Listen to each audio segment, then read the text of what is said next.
ان الحمد للہ رب العالمین والصلاة والسلام علی نبیہ الکریم محمد وآلہ واصحابہ اجمعین، اما بعد۔ معزز حاضرین، لگتا ہے کہ ہماری جماعت اہل حدیث کے لوگ مجھے رؤیت ہلال کے مسئلے سے فرصت دینے والے نہیں ہیں۔ ہر روز کسی نہ کسی بھائی کی ایک تحریر سامنے آ جاتی ہے جس کا جواب دینا میری مجبوری ہو جاتی ہے، اس لیے کہ خاموش رہنے پر لوگ کہتے ہیں کہ آپ کے پاس جواب ہی نہیں ہے۔ تو بہرکیف ابھی تازہ مقبول سلفی صاحب کی ایک تحریر سامنے آئی ہے، اور میں بتا دوں کہ جتنے بھائی ہیں ہمارے اختلاف والے جو اختلاف کو ہوا دے رہے ہیں صرف ایک مسئلے میں، باقی سارے مسئلوں میں اتحاد کی بات کرتے ہیں، ان سب کی تحریر ایک سی ہوتی ہے، سب کا مضمون ایک سا ہی ہوتا ہے، اور ان کے مضمون میں جو جہاں شبہ ہم لوگوں کا ہے اس کا جواب نہیں ہوتا، اور سوائے یک طرفہ اور بالکل میں یہ کہہ سکتا ہوں کہ پورے مضمون میں لگ بھگ ہوا بازی ہوتی ہے۔ زمینی حقیقت سے اس کا کوئی تعلق نہیں، میں زمینی حقیقت تلاش رہا ہوں۔ تمام مضامین میں یہ دیکھنے کی کوشش کرتا ہوں کہ محترم نے مطلع کی کیا حد بتائی ہے اور مطلع کی حد پر دلیل کیا دی ہے، مطلع کا سائز کیا بتایا ہے، یہ میں دیکھتا ہوں۔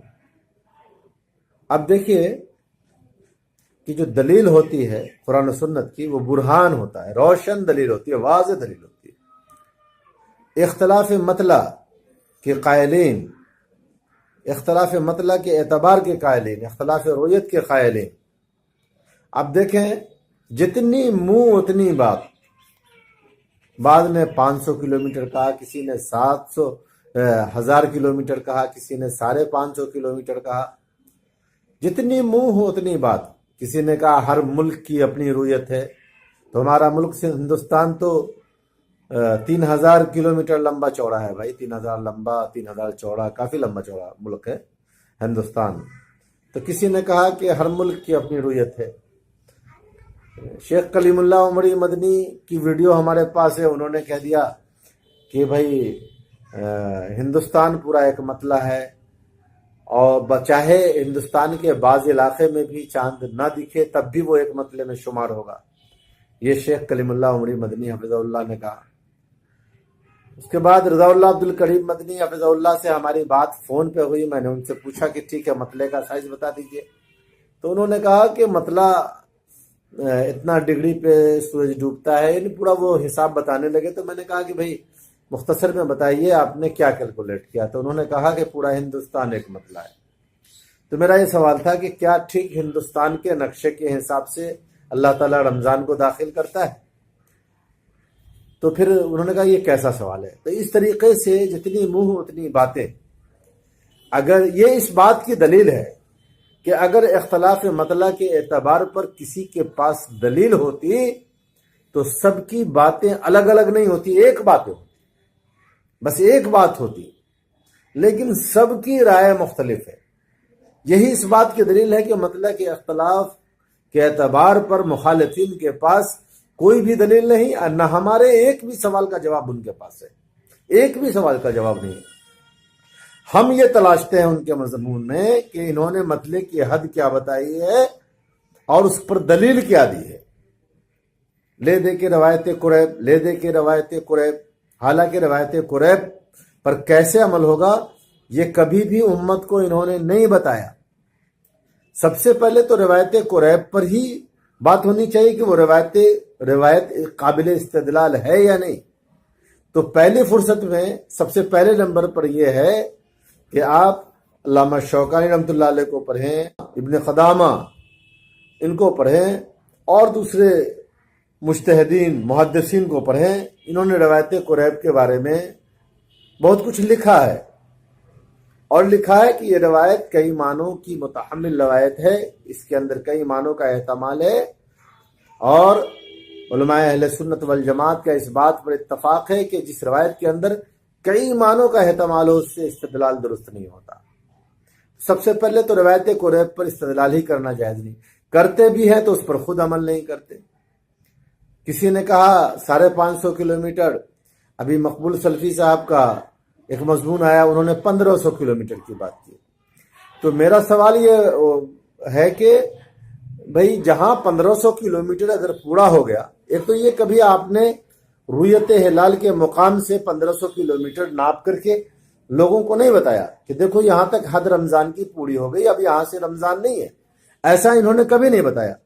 سیدھے ہوائی فائرنگ کر رہے، جو منہ میں آ رہا ہے بول دے رہے، اور پھر جہاں پر حد پوری ہوگی جو 1500 کلومیٹر یہ بتا رہے ہیں، تو رویت کے مقام سے 1500 کلومیٹر تو آدھے شہر میں پورا ہو سکتا ہے، کسی کے آدھے گھر میں پورا ہو سکتا ہے، یا جہاں پورا ہوگا ٹھیک اس سے ایک قدم کے آگے کے لوگ کیا کریں گے؟ جہاں یہ حد لگائیں گے زمین پر، نشاندہی کریں گے کہ یہاں تک رمضان ہے۔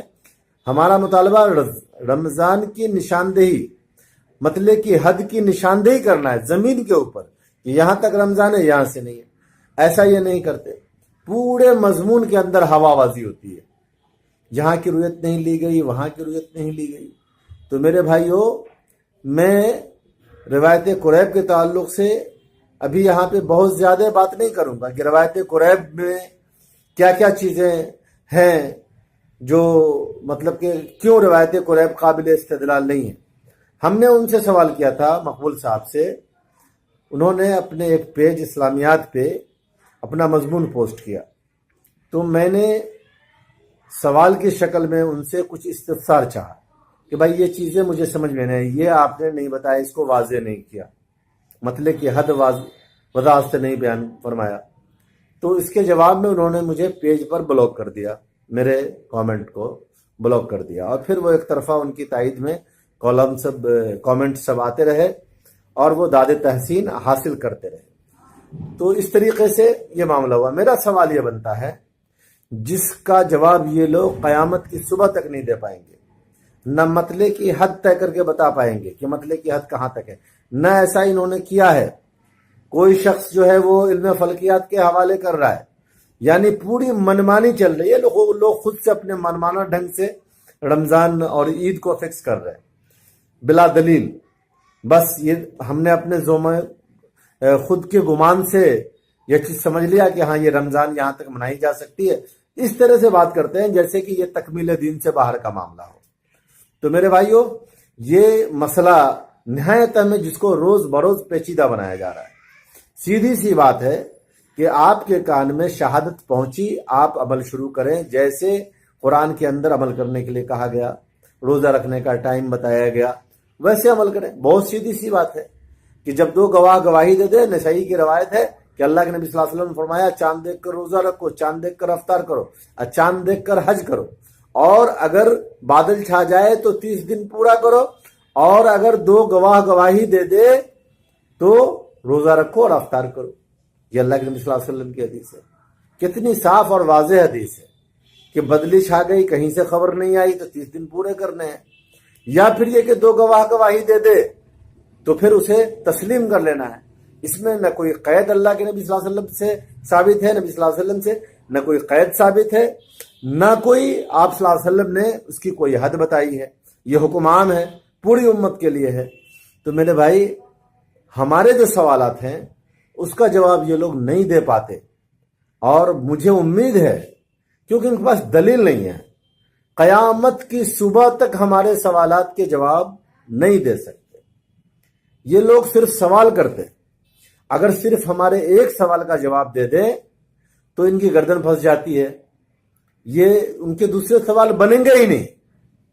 لیکن یہ چالاکی یہ ہوتی ہے کہ وہ صرف خود سوال کرتے، ہمارے سوالات کا جواب نہیں دیتے۔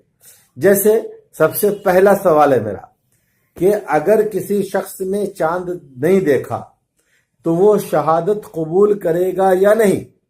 اگر کرے گا تو کتنی دور تک کی؟ اس کو واضح روشن دلیل برہان سے بتائیں۔ آپ کہتے ہیں نا دوسرے مسئلے میں قرآن کی آیت پڑھتے ہیں، فَقُلْ هَاتُوا بُرْحَانَكُمْ إِن كُنتُمْ صَادِقِينَ، سچے ہو تو برہان لاؤ۔ تو اسی طرح سے میں برہان کا مطالبہ کر رہا ہوں آپ سے کہ اگر کسی نے چاند نہیں دیکھا تو وہ کتنی دور تک کی شہادت قبول کرے گا؟